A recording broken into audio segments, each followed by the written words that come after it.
Ha, uka, mashina tuning qilish harakatmi? Yo'q, aka, mashinada nima yechish sotish kerak bo'lgan narsalarni yechib olmoq, aka. Test monitor, pult, hamma narsani yechib sotaversan. Hammasini yechib olmoq, aka. Buni nega yechyapsan, buni sotma? Aka, qiynalib ketdim. Mashinam shtraflari ko'payib ketgan, mipga chiqib ketgan, tonirovka rezervasiya ham tugagan, tonirovka ham ishlamayman. Men mechkar, test monitor, video registratorlar sotishing shart emas, bilan sotmang umuman. Nega aka unaqa deyapsiz? Oson rassrochka bor-ku. Ukam, mana senga oson rassrochkadan ruxsatnoma. Aka, men buni pulini to'la olmayman.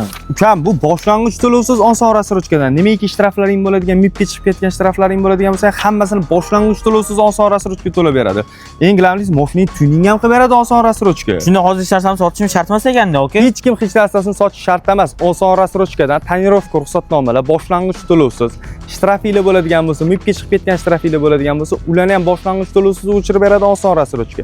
Nimaiki maishiy texnika kerak bo'ladigan bo'lsa, hammasi oson rassrochkada boshlang'ich to'lovsiz. Mana shu videoni kerakli odamlarga jo'natib qo'yinglar, like bosishga esdan chiqmasin.